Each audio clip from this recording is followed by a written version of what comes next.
Digamos gloria a Dios. Pónganse de pies, hermanos. Les saludo en el nombre del Señor. Para mí es de mucha alegría. Yo no sé si a ustedes les pasa lo que a mí, pero yo cuando oigo niños cantando, no sé, será la tonalidad de la voz o el solo pensar que son niños, pero a mí me impacta mucho, me es muy impactante oír a los niños cantando, y en la escuela dominical oírlos cantando verdades de forma tan sencilla. A veces hasta me gustaría que los adultos se las aprendieran así, porque nosotros complicamos tanto las cosas a veces que no las entiende nadie, ni nosotros mismos. Pero Dios es un Dios simple. Dios no es rebuscado.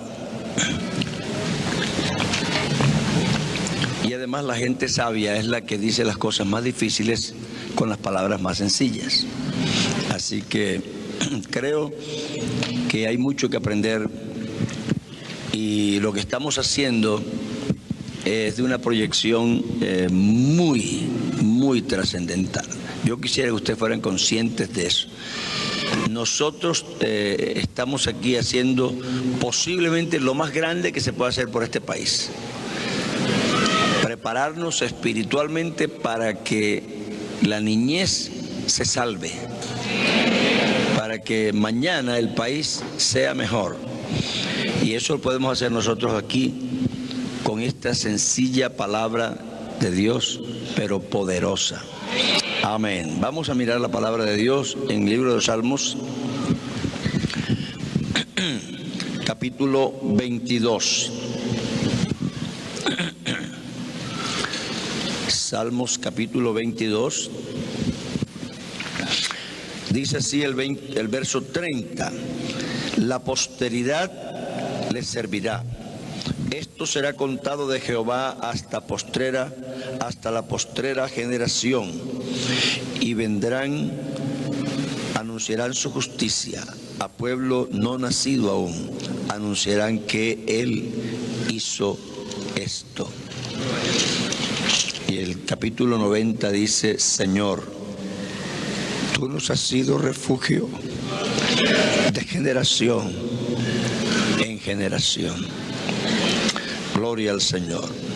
Vamos a pedirle al Señor que Él nos guíe al nosotros meditar un poco en estos asuntos tan trascendentales. Eterno Dios, estoy en tu sagrada presencia con temor y reverencia, sabiendo que no hay nadie como tú, que tú eres el único soberano Dios eterno, el único digno de adoración, de alabanza y de reconocimiento. Queremos rogarte, Señor, que tú nos hables al alma, que tu palabra llegue a nuestros corazones y que al analizar los problemas de la vida entendamos el plan tuyo, Señor, en el nombre de Jesús. Amén. Pueden sentarse. Gloria al Señor.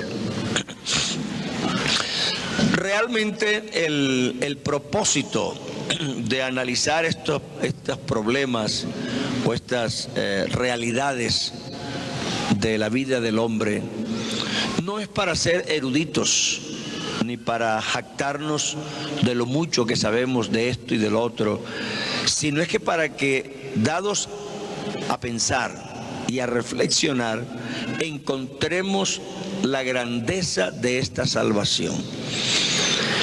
El hombre que encuentra la grandeza de esta salvación, primero, no la vende por nada, y segundo, se vuelve un proclamador, un hombre que va a proclamar, va a sembrar, porque él sabe lo grande que tiene en sus manos.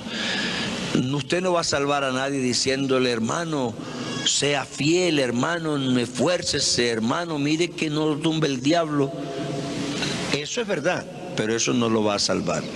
Pero si usted le enseña a él lo grande que es la salvación, el día que él sienta que tiene un tesoro guardado que vale mucho, entregará la vida, pero nunca la va a dejar. Y entonces usted conseguirá lo otro, que sea fiel, que busque a Dios, que no venda la salvación. Todo eso se va a conseguir. Así que hay una forma correcta de conseguir los resultados. Por eso creo que es importante eventos como estos, en los que nos sentamos a escuchar, a reflexionar en la presencia de Dios, porque Dios está aquí. Dios está aquí. Yo he sentido su presencia desde que entramos. Parece que uno puede hasta distraerse y cuando vuelve otra vez siente que está en la presencia de Dios. Hay algo grande en medio de nosotros. El ministerio con la niñez a través de la historia. Nosotros debemos ser conscientes de que somos solo una generación de una secuencia de generaciones. Generación va y generación viene, dice la palabra de Dios. Toda sociedad, hermanos, usted coja los libros de historia, las enciclopedias, lea lo que se escribe en las revistas, mire los programas, y usted se dará cuenta que toda sociedad organizada, piense usted en los países más organizados que quiera, Estados Unidos, Canadá, Alemania, Suecia, Suiza, cualquier país en el que sea organizado y que sea además progresista. ¿Sabe cómo se le nota a un país que es ordenado y progresista? Donde los niños tienen importancia. Yo leí una anécdota de un líder español que era anarquista. Él creía mucho en la libertad del ser humano y estaba en un parque. Él era político, era del gobierno, estaba con otro en el parque charlando sobre los problemas del país. Y había unos niños ahí jugando, y entonces el balón se le escapó varias veces y les cayó a ellos, y ellos tenían que regresar el balón. Y por ahí como a los 10 minutos le dijo él al compañero: vámonos de aquí para que dejemos jugar a esos niños. Aunque ellos estaban hablando de los problemas del país. Entonces yo creo que toda sociedad organizada, progresista y seria, se le nota, lo demuestra su sabiduría por la manera como educa a sus niños, por la manera como cuida de esa generación que se va formando y que por fin será la sociedad de mañana. Toda agrupación que se quiera proyectar al futuro, que quiera perpetuarse en el tiempo, si lo quiere hacer, tiene que pensar que la niñez y la juventud es su punto fuerte. Si usted no se lo enseña a los niños, los conceptos se mueren. Si yo, por ejemplo, tengo una manera de pensar y no se la enseñé a mis hijas, pues el día que yo me muera, hasta ahí terminó. ¿Cierto? Si usted tiene un platillo favorito, las comidas típicas del país, se van acabando porque algunas mujeres jóvenes no saben. Usted llama a una chica joven costeña y le dice: dame un sancocho de guandú. Y dice: ¿cómo se hace eso? Dentro de 2 generaciones el sancocho de guandú será historia. Si las chicas jovencitas de aquí, de Medellín, no saben hacer una arepa antioqueña, dentro de 2 generaciones se acabaron las arepas antioqueñas. ¿Es verdad o no? Igual pasa con el cristianismo, con la experiencia de Dios. Igual pasa con todo conocimiento. Todo grupo social, todo país, toda iglesia, todo grupo religioso que tenga vocación para proyectarse en el futuro, debe enseñar sus conocimientos a los niños. Todo lo que usted no le enseña a los niños se muere. Yo he oído madres quejándose, es que las jóvenes de hoy ya no saben ni cocinar lo que comíamos de pequeño, pero ¿quién tiene la culpa? La misma que se está quejando. Porque si ella no se lo enseñó a su hija, ¿quién se lo iba a enseñar? Entonces, toda sociedad, todo país, todo grupo organizado, progresista, que tenga vocación de futuro, que quiera proyectarse en el tiempo, que quiera perpetuarse, que tenga conciencia plena de su existencia, tiene que enseñar sus cosas a los niños. Si no lo hace, fenece. Todo lo que usted no le enseña a los niños se muere. Entonces, lo que estamos haciendo aquí no es cosa pequeña. En esto está involucrado todo lo que somos y todo lo que deseamos ser. Yo estoy predicando aquí esta mañana a ustedes, dando una conferencia sobre asuntos que me enseñaron cuando yo estaba niño. Yo iba a la iglesia, tenía 8 añitos, la hermana Larsen sacaba todos los sábados, se reunía con los niños. Parecía una pérdida de tiempo.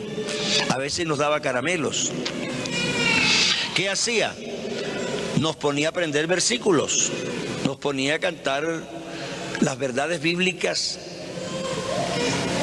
como están en la palabra de Dios. ¿Para qué pecar si soy salvo? Si ya tengo tanta luz. Así me enseñaba. Y yo cantando aprendía para qué pecar si tengo tanta luz. No está prohibido pecar, es que tengo que cambiarlo por la luz que tengo. Entonces, ¿para qué pecar si pierdo la luz que Dios me ha dado? Y eso sábado tras sábado nos lo enseñaban. Cuando fui joven, el hermano Larsen decía, bueno, concurso bíblico el sábado. Vamos a estudiar capítulo 1 de Primera de Timoteo. Yo voy a hacer 10 preguntas de ahí. Y nosotros, como queríamos ganar al otro grupo, nos aprendíamos el primer capítulo de Primera de Timoteo, listos para responder las preguntas. Lo que le estoy enseñando hoy es lo que me enseñaron a mí. Es así, no es de otra manera. Las generaciones que están por nacer oirán las obras de Jehová. Dice el salmista, con nuestros oídos hemos oído. ¿Cómo lo oyeron? Que nuestros padres nos los contaron. Esto no puede cambiar, hermanos, porque así ha sido siempre. Y como les digo, toda sociedad, es que usted obsérvelo en la historia, mírenlo en los libros de historia, verá que usted, todo país que progresó tuvo cuidado de su niñez. Lástima que algunos ni cuentan los niños en la escuela dominical. Y cuando uno dice, en mi iglesia, otro dice, lo que pasa es que allá van un poco de niños, como si eso fuera un poco de relleno que no vale la pena contar. Yo siempre a los que hablan así les pregunto, ¿usted qué prefiere? ¿Un traje viejo y gastado o un traje para estrenar? ¿Qué prefiere? Pues ese poco de viejos que están ya gastados, no creo que sean más importantes que los trajes que están por estrenar. Yo sí cuento los niños. Y de la iglesia donde yo salí, la mayor parte de pastores no salen de los viejos, salen de los niños. Se forman ahí y cuando están jóvenes ya están listos. Por eso será que habrá algunos que es tan difícil enseñarles ciertas cosas de la Biblia. Porque como nunca la habían leído, no la tienen metida en el alma, la aprendieron ayer. Pero yo no me acuerdo el día que yo no sabía la Biblia. ¿Por qué? Porque me la enseñaron de pequeño. No recuerdo, yo no recuerdo haber vivido un día sin el conocimiento de la Biblia. Y de pronto sí, viví 7 años sin eso, pero no lo recuerdo, hace tanto tiempo. Ya estoy un poco entrado en años. En las sociedades antiguas, yo tomé como ejemplo la egipcia. pudiera haber tomado otra.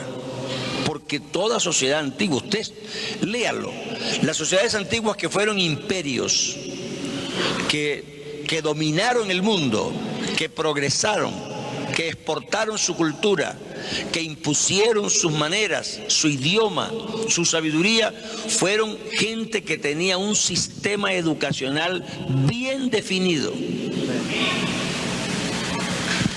Usted no puede dejar de enseñar, porque el día que deja de enseñar, deja de existir. Sencillamente con el caminar enseña, con el hablar enseña, con la forma de vestirse enseña, con la forma de peinarse enseña. Todo en la vida es una lección. Se da con palabras o se da sin palabras, pero se da. Así que usted no puede evadirse de enseñar. Entonces, como estas sociedades han sido conscientes de eso, elaboraron un sistema para no enseñarlo de manera inconsciente, sino para enseñarlo conscientemente y persiguiendo algunas metas definidas. En el caso de los egipcios, ellos tenían una forma muy elaborada de formar y educar a la niñez y a sus jóvenes. Le llamaban el proceso de iniciación. Ese proceso de iniciación era realmente largo, amplio y difícil. Por ahí me cayó en las manos hace unos 30 años un libro que se llama Moisés el Egipcio. Estuve leyendo, es una especie de novela. No sé si todo lo que dice allí será verdad, pero de todos modos el autor se tomó el trabajo de investigar cuál era el proceso por el que pasaban los iniciados egipcios. Y como la Biblia dice que Moisés fue instruido y educado en toda la sabiduría de los egipcios, él pone a Moisés a vivir esas experiencias. Hasta dónde eso sea exactamente cierto, pues es difícil de saber. Pero lo que sí es seguro que Moisés tuvo que haber pasado por alguna de esas cosas. Y también es seguro que esa sociedad tenía esa metodología de enseñanza. Era un proceso de iniciación. Eso encerraban a 4 o 5 jóvenes, los ponían a meditar en ciertas cosas, les quitaban el alimento, los ponían como en ayuno, les daban mediodía de comida, la persona perecía el trago y se desaparecía después, y pasaban por una serie de pruebas y de cosas que les iban como entrenando y probando, a ver la calidad que tenían, la calidad moral, la calidad psíquica, la capacidad de aprendizaje, etcétera. Era una educación muy elaborada, muy paso a paso, muy seguida, muy observada, muy dirigida.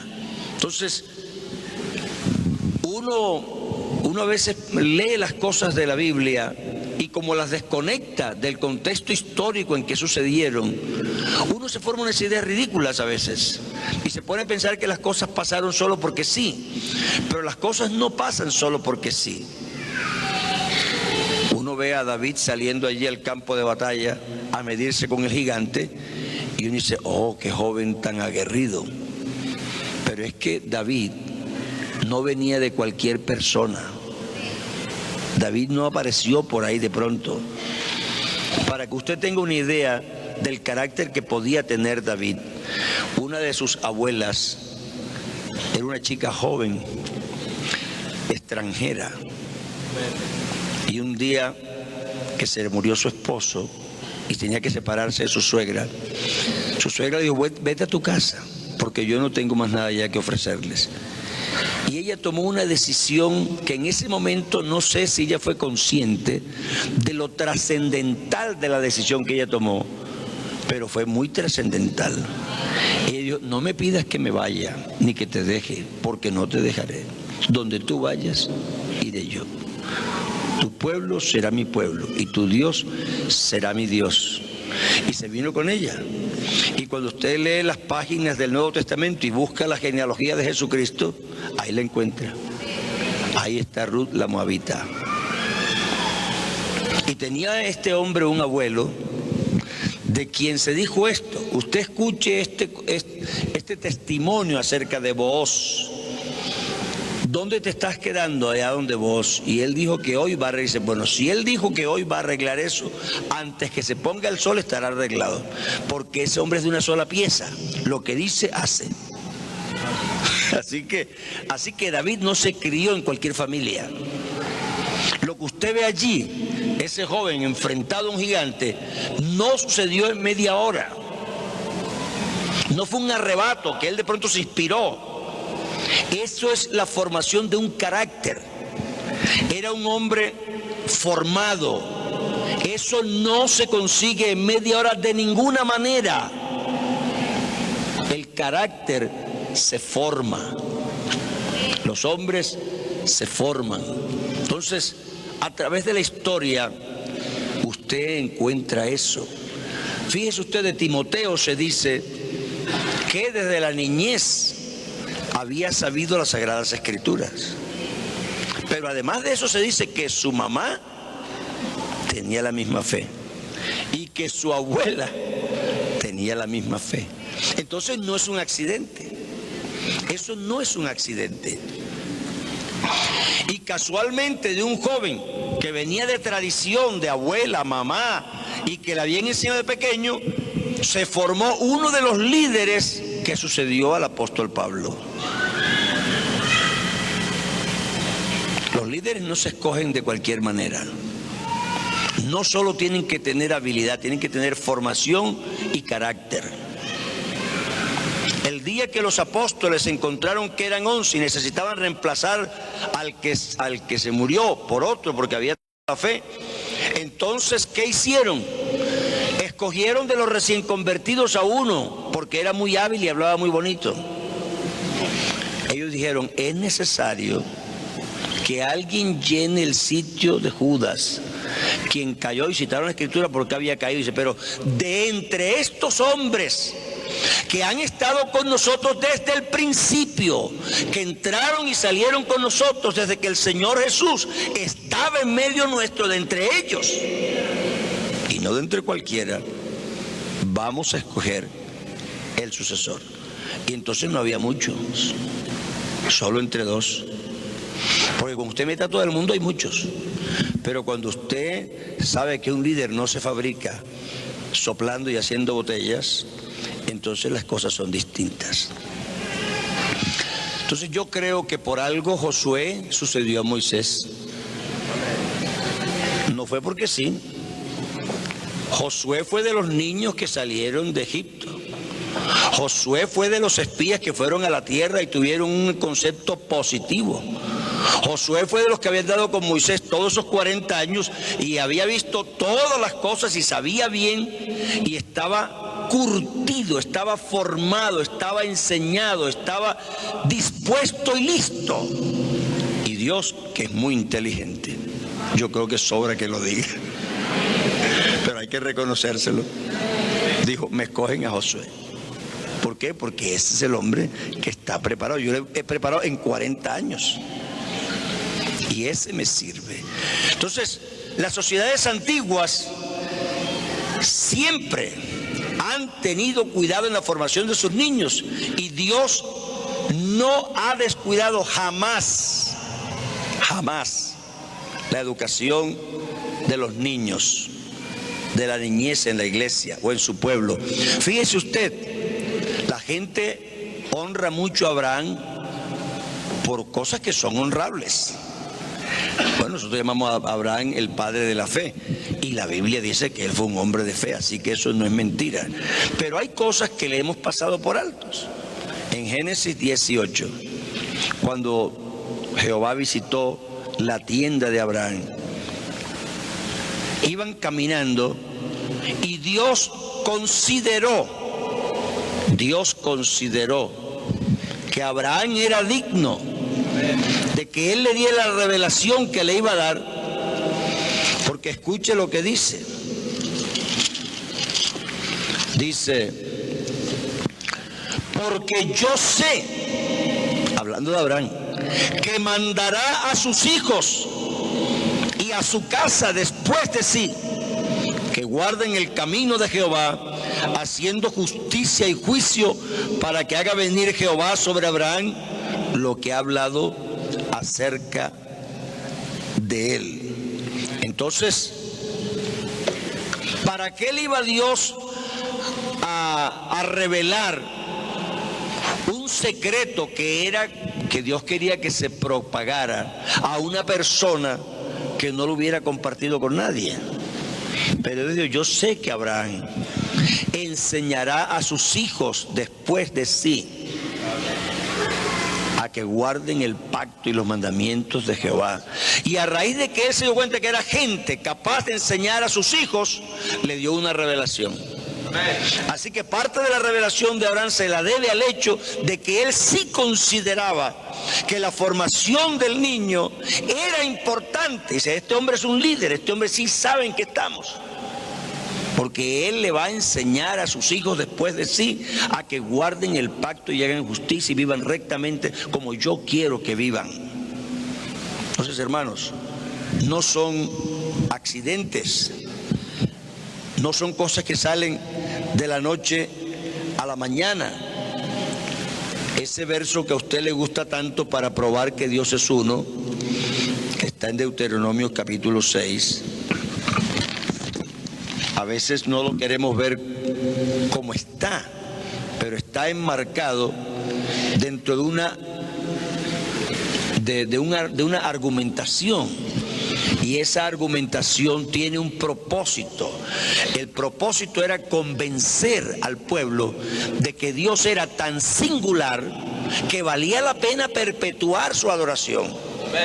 Valía la pena enseñarle a la generación que venía que Él era el único Dios que se podía portar como se había portado este.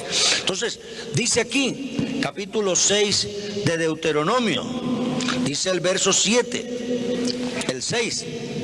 Y estas palabras que yo te mando hoy estarán sobre tu corazón, y las repetirás a tus hijos y hablarás de ellas estando en tu casa y andando por el camino y al acostarte y cuando te levantes. Dice el verso 20. Mañana, cuando te preguntare tu hijo diciendo qué significan los testimonios y estatutos y decretos que Jehová nuestro Dios os mandó, entonces dirás a tus hijos, nosotros éramos siervos de Faraón en Egipto, y Jehová nos sacó de Egipto con mano poderosa. Jehová hizo señales y milagros grandes, terribles en Egipto, sobre Faraón y sobre toda su casa, delante de nuestros ojos, y nos sacó de ella para traernos y darnos la tierra que juró a nuestros padres. En otra parte dice, cuando tú vayas a la tierra que yo te voy a dar y tú sacrifiques el cordero de la Pascua y tu hijo te pregunte, bueno papi, ¿y nosotros por qué comemos este cordero así? Tú le dirás, porque nosotros fuimos esclavos en tierra de Egipto, y Jehová con mano fuerte y con brazo extendido, con prodigios y milagros y señales. Nosotros no solo vamos a repetir a nuestros hijos las teorías, sino las realidades, las experiencias, lo que Dios ha hecho vivo en medio de nosotros. La generación que va creciendo no solo tiene que conocer las teorías cristianas, tiene que conocer la realidad del cristianismo. Yo creo que lo he dicho en algunas partes y lo repetiré en este día. Yo tenía la costumbre, como muchos padres cristianos, que cuando mis hijas iban a la cama, a la noche sacábamos el libro, sacábamos la Biblia y le leíamos una historia bíblica, la historia de José, la historia de David, la historia de etcétera. Y eso es bueno y se debe hacer. Pero un día Dios me habló y me dijo, ¿por qué no le cuentas tu historia? Porque siempre es como diferente saber lo que le pasó a él, porque él no es su papá. Pero otra cosa es que sepa lo que me pasó a mí, porque yo sí soy su papá. Yo nunca le enseñé a mis hijas que era un orgullo estar en Europa. día de alguna manera me preguntaron y le dije, mija, estamos aquí en Europa porque estos europeos ignorantes no sabían vivir, estaban perdidos. Y Dios nos mandó aquí a enseñarles la verdad. Así les dije. Me pensarán ustedes orgullosos, pero yo no quería que mis hijas se enamoraran de Europa. Europa era una diosa pagana. Yo quiero que se enamoren de Jesucristo. Para mí no fue ningún orgullo vivir en Europa. Europa es un continente corrompido, perdido, lleno de hechicería, de corrupción sexual y de todas clases. Estuvimos allá porque Dios nos mandó a predicar la palabra. Y yo quería que mis hijas supieran eso, que estábamos ahí solo por eso. Lo demás no valía la pena. No valen la pena los monumentos, no valen la pena nada. Lo único que vale la pena es lo que va a permanecer eternamente. Gloria al Señor. Cuando terminé la historia, me estaban mirando así. Entonces me dijo una, papi, yo sé quién es ese niñito. Yo le dije, ¿quién es ese niñito? Dice, ese niñito eres tú, ¿verdad? Digo, ese niñito soy yo. Aleluya. Ese niñito perdido, sin esperanza, rescatado y hecho ministro, soy yo. Nosotros tenemos que contar a nuestros hijos no solo las teorías, hay que enseñar la doctrina.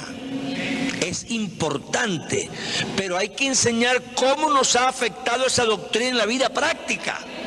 ¿Qué efectos prácticos ha tenido en nosotros el haber creído en una religión? Porque muchas veces hablando con muchos católicos, yo les he dicho, el problema no es que usted sea católico y yo sea evangélico. El problema es que qué efectos prácticos de santidad y de salvación ha traído su religión a su vida. Porque la palabra religión quiere decir religar con Dios. Y si esa religión no la ha llevado a un contacto y una relación nueva, permanente, viva con Dios, de nada le sirve. La religión que no le lleva al hombre una experiencia viva con Dios no tiene razón de ser, porque la única razón de ser que tiene la religión es guiar al hombre a Dios. Y si no cumple eso, es obsoleta. Así que a nuestros hijos y a nuestros niños tenemos que pasarles la experiencia, los efectos prácticos, porque históricamente eso es lo que ha perseguido Dios.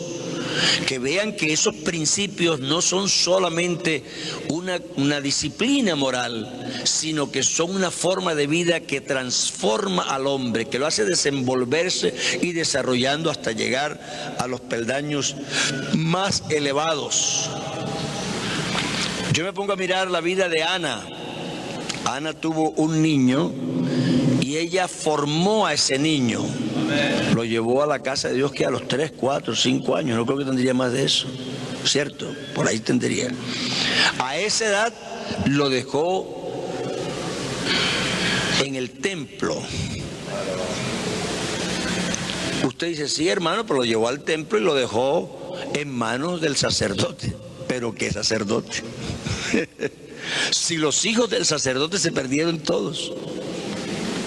Era un viejo que ya no podía ni con sus pies. No enseñó a sus hijos. El día que Dios llegó al templo a llamar un reemplazo, debió llamar a uno de sus hijos, que eso era la palabra de Dios. Pero no encontró a ninguno, tuvo que llamar a un extraño que sí había sido enseñado. Y su mamá lo había enseñado en cortito tiempo. Pero Dios había sido específico en su educación de Samuel. Y Samuel estaba preparado. Y esa enseñanza tuvo que traerla de su casa, porque allá en el templo, nada de nada. Ese señor no tenía capacidad para enseñar. Bendito sea el Señor. Vea usted lo específico que es Dios. Cuando Él anunció el nacimiento de Sansón, Él le explicó a los padres cómo debía ser la vida del niño y qué debían enseñarle. Y no solamente eso, sino que le prescribió a la madre cómo tenía que vivir ella para que el hijo saliera como Dios quería que saliera. Entonces, esto de enseñar niños y las generaciones Y educar, hermanos, no es solamente sacar un ratito de la escuela dominical porque hay muchos niños y entonces mientras el pastor predica hacen ruido y hay que ponerlos allá a cantar. No, esto es más serio. Y algunos pastores, con todo el respeto, parece que no han caído en cuenta de esto. Algunos dicen, no, es que los niños tienen que oír carne y no leche. Bueno, la leche no es porque la hable el pastor o la hable otra persona, es por el contenido de la lección. Lo que se enseña contiene leche, contiene vianda. El pastor a veces, cuando ve que hay muchos bautizados nuevos, repasa los principios, los lechunos o los lechosos, ¿verdad? Y lo que está predicando es leche, aunque sea el pastor. Pero puede ser que el maestro de escuela dominical allá, que ha pasado por una secuencia de lecciones, le tocó ese hablar de un tema que es pura carne, pero no dietética, pura proteína. Entonces, ¿quién está hablando carne y quién está hablando leche? Eso no es porque sea el pastor, es que el tema a veces es suave y a veces es pesado. Entonces, a veces se habla carne en la clase de escuela dominical y leche en el púlpito del pastor o viceversa. Dependerá lo que querramos enseñar. Pero Dios sí tiene un programa.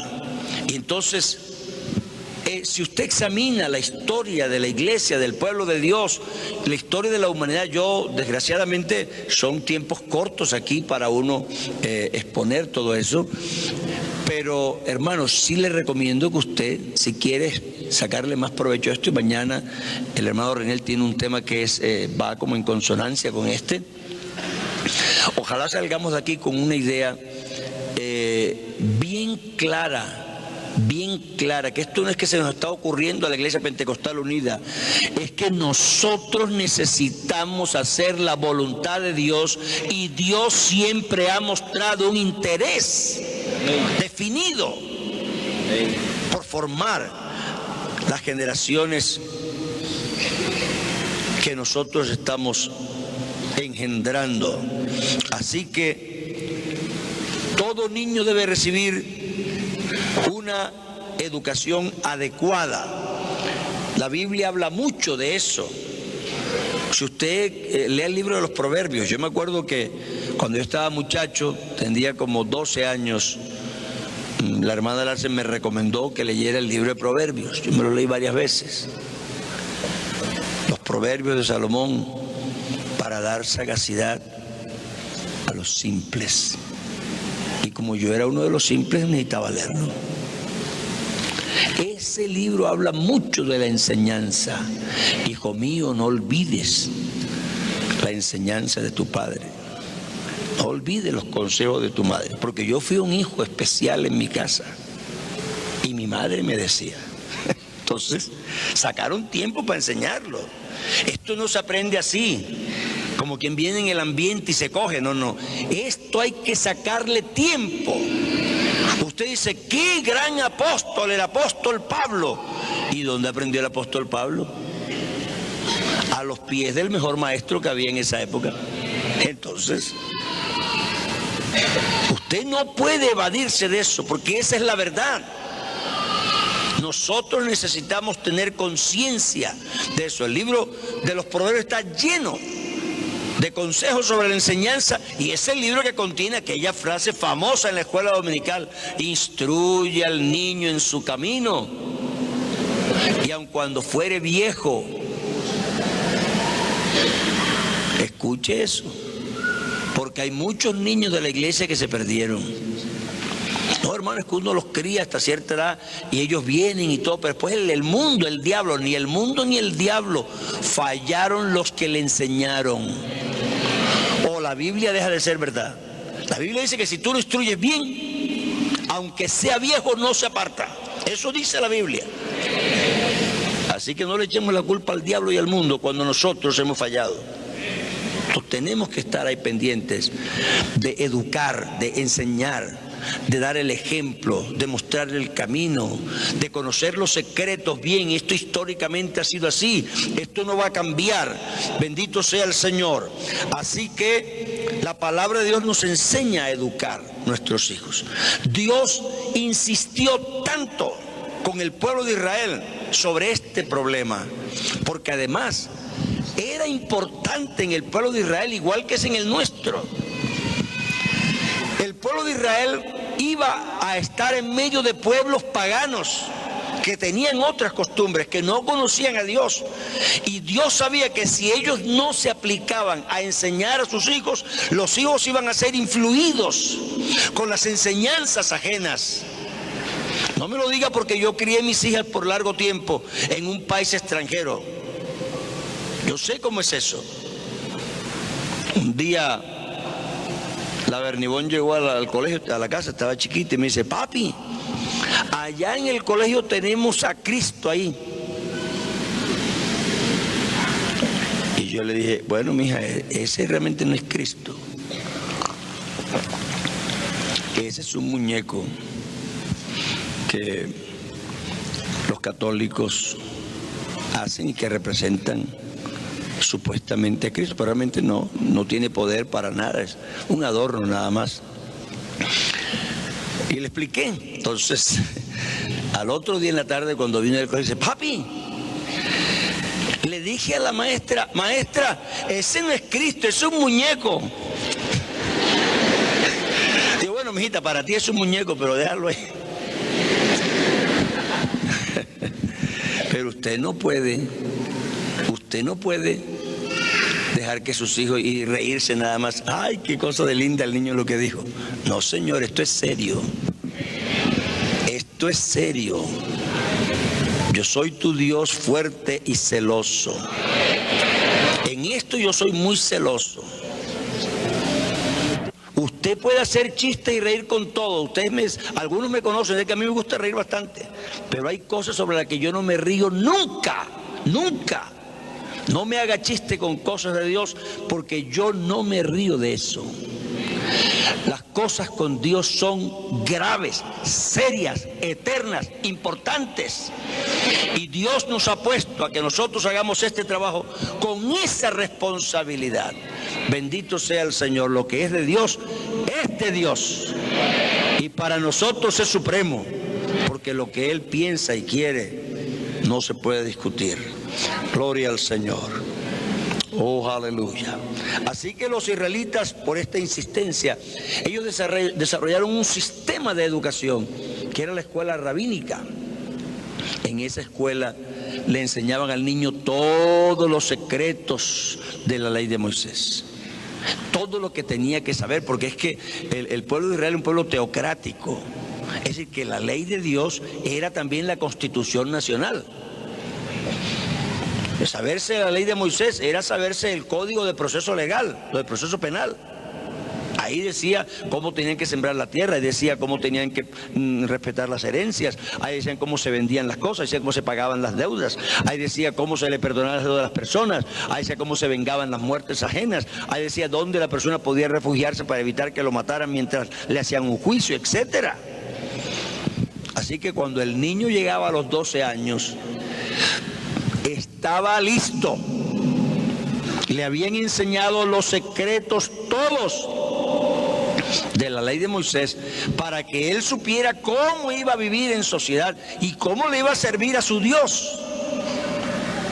Ese niño en ese momento se iba a convertir en propagador y en conservador del conocimiento y de la cultura de su pueblo. No era un ignorante. Y el pueblo de Israel, hermanos, aprendió esta lección muy profundamente. Yo creo que a nosotros de pronto a veces no nos llaman la atención cosas que debían llamarnos la atención. Por ejemplo, si usted sale a la calle y de pronto encuentra que hay aquí en la plaza un hombre hablando, bueno, usted se queda ahí escuchándolo, ¿verdad? Y de pronto se pasa media hora o una hora oyendo, depende si el hombre habla interesante o no. Pero usted está solo, normalmente salió al centro a hacer sus compras, etcétera. Ahora Jesucristo estaba enseñando en una parte desértica, más bien lejos de la ciudad. Pero el día de la multiplicación de los panes, había allí muchos niños. muchos niños. Los padres no estaban solos, los padres andaban con sus hijos. Por eso dice que eran 5.000 hombres, sin contar las mujeres ni los niños, dando a entender que los niños eran bastantes. Las familias andaban juntas, pero hay gente hoy que no le gusta andar con los hijos. No, hermano, veo que aquí me los cuide, porque es que se portan tan mal y cogen cosas y entonces se le suben al traje limpiecito de uno y me lo compré en una boutique y es tan bonito, entonces me lo ensucia. Bueno, tú mantendrás tu traje limpio, pero la conciencia de tu hijo más bien se le va a ensuciar. Así que escoge.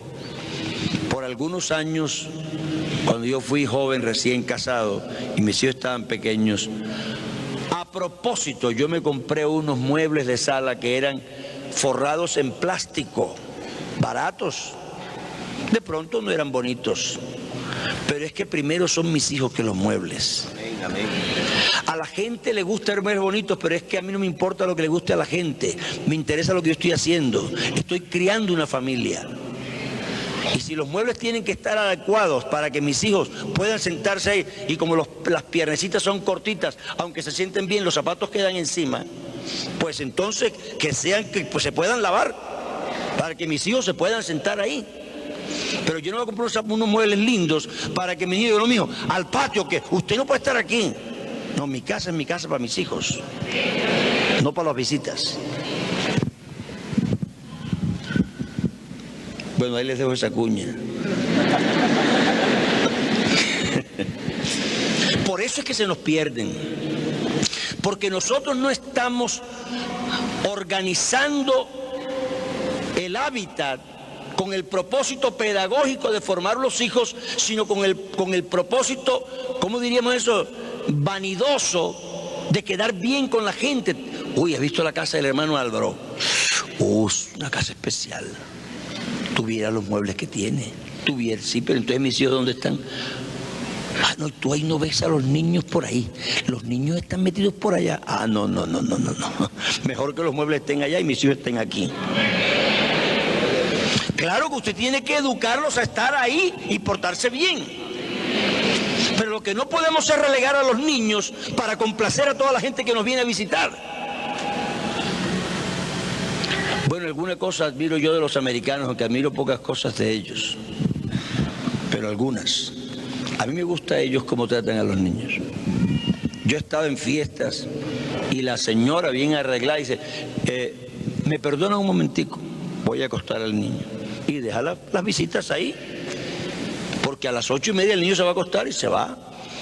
Acuesta a su niño, lo arregla, ahora con él, etcétera, y después de media hora se presenta, no ha pasado nada. Todo el mundo que tiene hijos sabe que hay que acostar los niños. Entonces, ¿por qué se van a asombrar que una mamá haga lo que tiene que hacer? Pero nosotros no. Nosotros estamos, habla y después decimos, ay, es que las visitas se quedaron hasta tan tarde, yo deseando que se fueran, porque los niños, no, ve y pon tus niños y sigue hablando con la visita después. Pero nosotros somos así. Entonces, ellos desarrollaron un sistema de escuela rabínica para enseñar a sus niños todo el consejo de Dios, todos los secretos de la vida, para que cuando llegaran a la edad madura, a la mayoría de edad, ellos pudieran ser ciudadanos que supieran cómo comportarse y qué tenían que hacer y cuál era su rol en la sociedad. Estaban formados. Eso no solamente lo hicieron los hebreos. Si usted lee la historia de los chinos, sobre todo los chinos y los japoneses, siguieron normas muy precisas, muy rigurosas de formación de sus generaciones. Así que, hermanos, eso de que uno dice que no es que los japoneses son muy organizados. No, los japoneses no son organizados. Los japoneses los enseñaron a ser organizados. Nosotros también podemos ser organizados si nos aprendemos, si nos enseñamos el uno al otro, entonces vamos a aprender. Pero aprendamos de la historia, aprendamos de las sociedades viejas, aprendamos cómo ellos han conseguido lo que han conseguido. Y entonces nosotros tendremos también. Yo creo que hemos mejorado en algunas cosas. Hace unos años yo comenté viniendo del Canadá, que me llamaba la atención ver en el Canadá y Estados Unidos muchos hijos de pastores que eran los activos en la iglesia. Tocaban el instrumento, algunos predicaban, algunos fueron pastores. Y yo no veía mucho eso entre nosotros. Pero hoy día realmente creo que se ve más. Veo que hay muchos hijos de pastores que son los que manejan la música, tocan los instrumentos, predican, algunos son pastores. Entonces creo que hemos avanzado un poco. Claro, usted no puede ser a su hijo pastor porque es un llamado de Dios. Pero a veces hay quien es llamado por Dios y fracasa porque usted no lo educó bien. Entonces, pues gracias a Dios por lo que hemos mejorado. Pero hermanos, de ustedes depende aquí qué va a pasar con la niñez de la iglesia. Créanme, ustedes tienen un papel muy determinado o determinante que jugar aquí en este asunto de formar la niñez y la juventud de la iglesia. Esta gente tomó cuidado y los niños eran bien formados. Gloria al Señor. De pronto el versículo aquel que usted, el hermano citó esta mañana cuando empezó, dijo, de los niños, de la boca de los niños y de los que maman fundaste la fortaleza. Si usted lee el contexto en que se menciona ese verso, usted se dará cuenta que es que los mayores no querían alabar a Dios. Y le está diciendo, Señor, mándalos a callar, los mandamos a callar. Porque es que le querían robar la gloria a Dios. Si hay pastores que nada más quieren cantar un coro en el culto. Ahora el hermano tal nos pasa y nos dice en un coro y no más. Y creen que son muy organizados. Y a los que cantamos mucho dicen, no, es que el hermano canta mucho en el culto. Usted le va a regatear los himnos al Señor. ¿Quién será aquí el que le va a regatear los himnos a Dios? Si nosotros hemos sido creados para alabanza de su gloria. Y que no, un coro nada más. Pase usted y nos diga un coro. Yo no sé, me gustaría que usted en vez de comida le pusieran nada más el postre, le pusieran nada más un pedacito de carne, en vez de poner todo completo. A veces le ponen hasta 5 cosas en la comida ahí. Y el Señor, en cambio, lo ponen a aguantar hambre.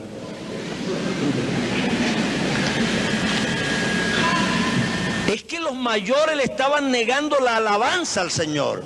Entonces, bueno, si los mayores no quieren, entonces vamos a coger los niños.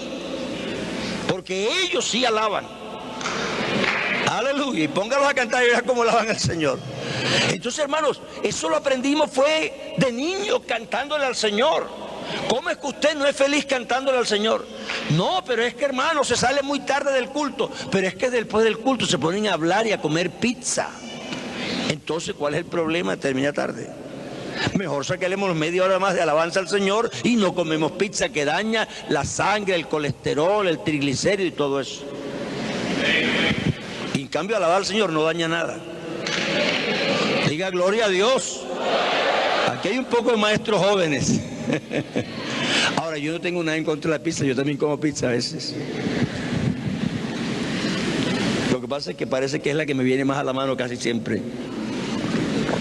Allá en la iglesia yo soy pastor, los hermanos apenas digo algo así, dice, ya el hermano va a decir algo de la pizza seguro y ahí va, la pizza. Bueno, como no soy italiano. Pero, como los mayores, sencillamente le negaron la alabanza al Señor y se volvieron reacios a alabarle. Dios dijo, no. De los niños entonces y de los que sean como ellos será el reino de los cielos. Aleluya. Así que, hermano, no le neguemos al Señor lo que es del Señor, porque entonces vamos a terminar mal. La educación de los niños ha desembocado en grandes eventos, en grandes efectos. Muchas de las cosas grandes que han pasado en la historia de la humanidad es porque hubo alguien bien educado. Vea, yo me pongo a pensar en esto. En el caso de Moisés. La mamá de Moisés se lo entregaron y ella lo tuvo, ¿qué sería? 5, 7, 8 años, ¿cuántos? No creo que tenía mucho más. 10, póngale 10. Ya el niño estaba así, pero 10 añitos. Cuando Moisés salió de la casa de Faraón tenía 40. Eso quiere decir que los otros lo tuvieron 30 años. La mamá 10 y la sociedad contraria tuvo 30 años. Y si lo hicieron pasar por todo lo que este señor dice que hacían pasar a los egipcios para formar los hermanos, eso le lavan el cerebro a cualquiera. Ese hombre quedaba a veces moribundo, con la mente así que no sabía dónde estaba, es decir, pasaba unas pruebas duras. Pero esa señora cogió esos 10 años y los aprovechó bien aprovechados. Y dijo, ahora se lo echo al que quiera. Que traten de destruir lo que yo le enseñé a ese niño, a ver si pueden. Porque usted dice que no, hermano, es que después lo mandé al colegio y usted sabe, el profesor era ateo y los niños de allá no eran cristianos. Entonces vino la niña que se quería poner pantalones y el short, porque como las otras amiguitas, no sé qué. Mentira. Eso no es verdad. Eso no es verdad. La gente tiene tentaciones no por los niños ajenos, sino porque ellos mismos son personas y tienen sus tentaciones. Pero si tú les has dado una formación cristiana verdadera, ellos superarán esas tentaciones como las superas tú y las supero yo igual. Porque todos hemos tenido tentaciones. Entonces, sencillamente, el niño hay que educarlo. Y el niño se constituye, hermanos, en la reserva moral del pueblo. Si usted guarda en esa ánfora el tesoro, un día ese tesoro va a ser conocido. Así que la enseñanza de la niñez era capital, es de capital importancia. El día que esas dos filosofías, la egipcia y la hebrea, se enfrentaron en el corazón de Moisés, hubo una lucha grande. Eran dos imperios, el uno corrido y el otro por nacer, enfrentados en la mente de Moisés. Que si el sol es Dios, que si Amon-Ra, que si Ra, que si no sé qué, que Jehová, que total, Dios mío, ¿qué hago yo, Abraham? O Nefertiti, o aquí el faraón, o quién será. Eso fue una lucha grande, grande, grande. Pero poco a poco la enseñanza más sólida se fue perfilando. Y un día Moisés rehusó llamarse hijo de la hija de Faraón. Digamos gloria al nombre de Jesús. Aleluya. Hermano, esto es poderoso, esto es grande. Gloria al Señor. Ese día hubo una lucha grande en la vida de Moisés, pero la enseñanza que su madre le había dado triunfó. Yo no soy egipcio, yo soy hebreo.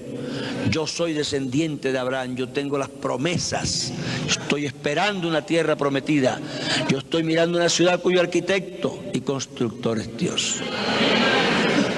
Entonces las cosas cambian cuando usted los educa bien.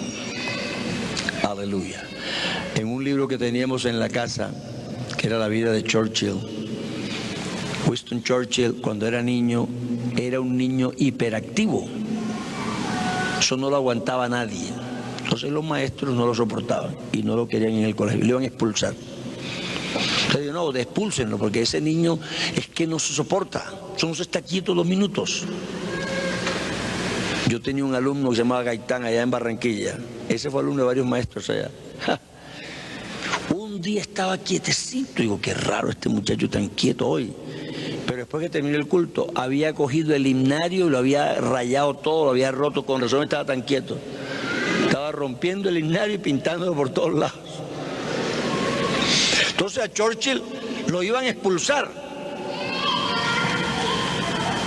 Y cuando hicieron una reunión de profesores, el rector dijo, señores, si nosotros expulsamos a los alumnos que plantean un reto para enseñar, entonces, ¿qué hacemos nosotros aquí? Eso es como el pastor que se queja que hay creyentes difíciles. Vean, los creyentes fáciles se pastorean solos. Uno tiene que pastorear los difíciles. Eso es lo que hay que pastorear. ¿Dónde está esa oveja que se me salió por aquí?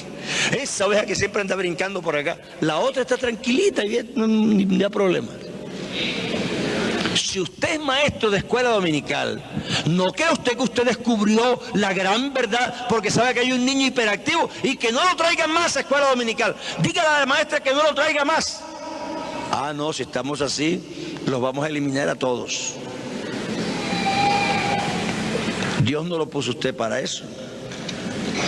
Dios lo puso usted precisamente para que se enfrente al reto. La sociedad, la iglesia, el grupo que ve la educación del niño como un reto, será un grupo de éxito, de triunfo, porque los retos son para enfrentarlos y asimilarlos y vencerlos, resolverlos, no para declararse uno derrotado. Bendito el Señor. Así que la Iglesia Católica en ese sentido ha tenido mucho cuidado. Y decían, entréguenos un niño hasta los 7 años y no lo perderemos.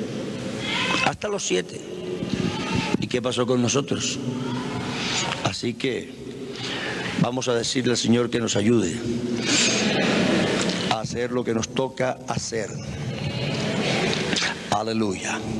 Así que, hermanos, los psicólogos pueden tener razón. Si usted hasta los 7 años tiene oportunidad de educar a un niño, porque a esa edad ya aprendió lo que tenía que aprender, entonces nosotros tenemos que caminarle a esto tempranito. Porque la historia nos lo dice. La experiencia de la humanidad nos lo dice y la de la iglesia nos lo dice. Vamos a caminarle temprano a esto. Aleluya. Estamos en una época muy difícil. Nuestra época es una época muy difícil. Hay una crisis de valores morales, hay una crisis del concepto de la vida, hay una crisis de todo. La gente no sabe ni para dónde va, no sabe si van de camino hacia arriba o hacia abajo, si van o si vienen. Pues nosotros tenemos que plantarnos en este momento histórico y ser un faro de luz. Y nosotros ser una brújula que muestre el camino a la gente que anda extraviada. Nosotros no podemos decir, ay, cómo se pierde el mundo. No, usted dice, por aquí, por aquí, por aquí, venga, por aquí. No diga, ay, cómo se pierden. No, párese usted y dígale, venga por aquí. Este es el camino, andad por él. Aleluya. Es nuestro trabajo hoy día que nosotros nos convirtamos en estatuas que señalen el camino. Y no se mueva de ahí. Yo leí esta frase una vez y se la voy a leer. Ganemos a todos los que podamos. Enseñemos a todos los que ganamos y perfeccionemos a todos los que enseñamos. Nosotros tenemos el Espíritu Santo. Estamos llenos de la cosa más grande y más poderosa que puede existir en el universo. Es el arma más contundente que hay, porque el Espíritu escudriña los secretos y parte las intenciones y conoce hasta lo profundo de Dios. Esa arma poderosa es la que Dios ha puesto en nuestras manos. Entonces, usémosla en el nombre del Señor. Que la historia nos sirva para aprender, pero no nos quedamos aquí estudiando libros viejos. Aprendemos historia para practicar diferente o para repetir lo que haya sido bueno y corregir lo que haya sido una equivocación. Pero no podemos equivocarnos. La generación tierna necesita formación.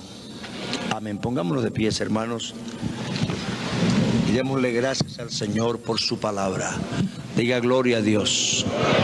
Aleluya. Oremos. Eterno Dios,